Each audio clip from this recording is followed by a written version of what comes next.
23 मई को शादी के ठीक 11 दिन बाद राजा रघुवंशी की हत्या हो जाती है, जिसमें शामिल उनकी ही पत्नी सोनम, उनका आशिक राज और उनके 3 दोस्त शामिल थे। ऐसे में पूरे देश की जनता में एक ही सवाल है कि नहीं करनी थी शादी, नहीं पसंद था लड़का तो शादी ही नहीं करनी थी। लेकिन सोनम ने खुशी खुशी शादी की, क्योंकि एनके पांडे ने, जिन्होंने इन दोनों की कुंडली देखी थी, उन्होंने कहा था कि लड़का और लड़की दोनों ही मांगलिक है। बस यही बात सोनम के दिल में बैठ गई कि पहली शादी करके अगर पति को मार दिया तो मांगलिक दोष भी हट जाएगा और खुशी खुशी अपने लवर राज के साथ भी रह लूंगी। बस यही वजह था ये शादी करने का सोनम के मन में। खैर, इस पूरे केस को शुरू से समझते हैं जहाँ से ये सब शुरू हुआ था। ये बात है अक्टूबर 2024 की रामनवमी के मौके पर सोनम के पिता देवी सिंह ने मैट्रिमोनियल साइट पर राजा की प्रोफाइल को पसंद किया और सोनम की शादी के लिए अप्रोच किया। और मार्च 2025 में सोनम के परिवार वाले और राजा के परिवार वाले दोनों ने इस रिश्ते को मिलकर आगे बढ़ाया और मार्च 2025 को सोनम राजा की शादी का डेट फिक्स कर दिया गया। अब ये हुई एक तरफ की बात, लेकिन दूसरी तरफ सोनम के दिमाग में तो कुछ और ही चल रहा था, क्योंकि सोनम के पिता देवी सिंह का प्लाईवुड की फैक्ट्री थी और ये राज कुशवाहा उस फैक्ट्री में एज अ मैनेजर के रूप में काम करता था। यहाँ बेटी भी अपनी पढ़ाई लिखाई कंप्लीट करके अपने ही पिता के फैक्ट्री में हाथ बटाने के लिए एचआर हेड के तौर पर काम करती थी। अब यहाँ से ही राजा और सोनम का मिलना जुलना होता रहता था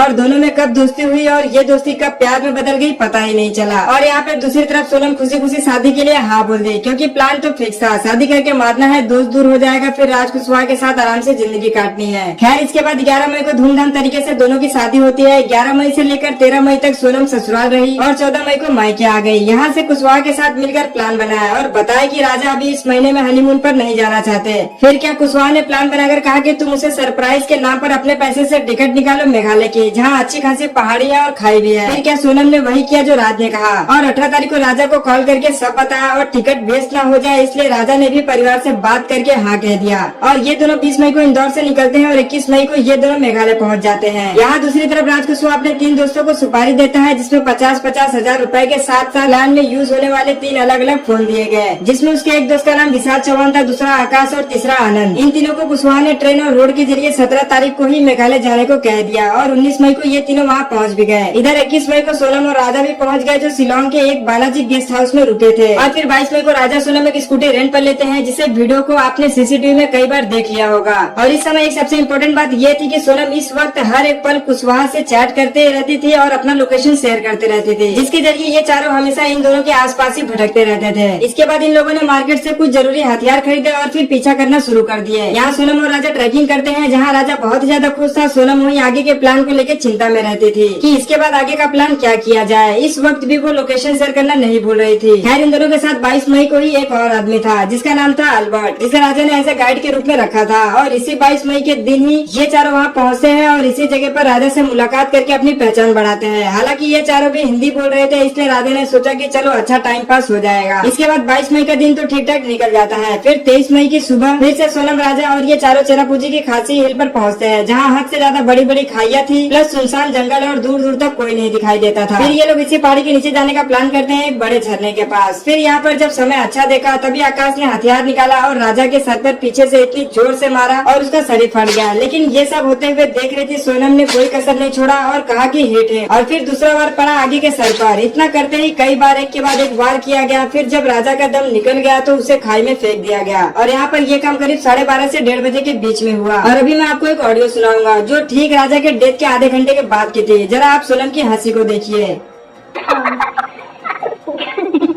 देखने गए थे वाला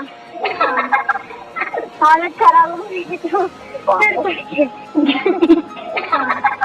खैर, जब सोनम का इतने से ही मन नहीं भरा तो ठीक 2:30 बजे राजा के सोशल मीडिया पर पोस्ट करके लिखा कि 7 जन्मों का साथ, और खुद पूरे हनीमून पर एक सिंगल पोस्ट तक नहीं किया था। खैर, इसके बाद सोनम अपना फोन बंद कर देती है और ये तीनों वहाँ से इंदौर के लिए निकल जाते हैं। साथ ही राज कुशवाहा भी फौरन वहाँ से निकलता है, क्योंकि इस वक्त उसे सोनम के पिता के फैक्ट्री में रहना था, ताकि उस पर कोई शक न करे। और उसने ऐसा किया भी। और इस बीच सोनम की फैमिली के बीच में रहकर वो सारे इन्वेस्टिगेशन में हाथ भी बटा रहा था। यहाँ सोनम भी 23 मई को शिलोंग से निकलकर गुवाहाटी होते हुए 25 मई को इंदौर पहुँचती है और राज के किसी दोस्त के घर पर रेंट पर रह रही थी। और जब पुलिस ने दोनों की तलाश की तो 2 जून को राजा की लाश मिलते ही सारे इन्वेस्टिगेशन ऑफिसर अब डरे हुए सोनम की तलाश करने लगे। ये सब कर ही रहे थे कि पुलिस के हाथ आया ये अल्बर्ट, जो उस दिन राजा के साथ था। और उसने उन चारों लोगों के बारे में बताया कि कैसे वो चारों दोस्त ने राजा को दोस्त बनाया और फिर उसके साथ ही रहने लगे। इतना सुनते ही पुलिस ने अलग एंगल से छानबीन शुरू कर दिया और राजा और सोनम के फोन लोकेशन के साथ सीसीटीवी फुटेज और कॉल हिस्ट्री का पता लगाया तो सब कुछ तुरंत ही साफ हो गया। और ये समझ आया कि कैसे सोनम राजा के कांटेक्ट में रहते हुए अपना लोकेशन शेयर कर रही थी। से। और पुलिस ने ये भी देखा कि इनके लोकेशन के आसपास ये 4 लोग हमेशा पाए गए और तभी पुलिस का शक सही निकला और छानबीन तेज करके ताबड़तोड़ इन चारों को तुरंत ही गिरफ्तार कर लिया गया। यहाँ चारों की गिरफ्तारी होने के बाद सोनम को समझ आ गया कि अब वो ज्यादा दिन तक नहीं बच पाएगी, तो उसने गाजीपुर के स्टेशन पर पहुंचकर अपने भाई को कॉल कर दिया और भाई को कॉल करके उसने सब कुछ बताया। तभी भाई पुलिस के साथ वहाँ पर पहुँचता है और भाई को देखकर वो बोलने लगी कि मुझे किडनैप किया गया था और बहुत ही पीटा और घसीटा गया है। खैर ये सब तो सोनम की चालाकी थी। वैसे अभी इस केस में बहुत कुछ अपडेट आना बाकी है। अगर आपको वीडियो पसंद आया तो लाइक करके शेयर जरूर करना।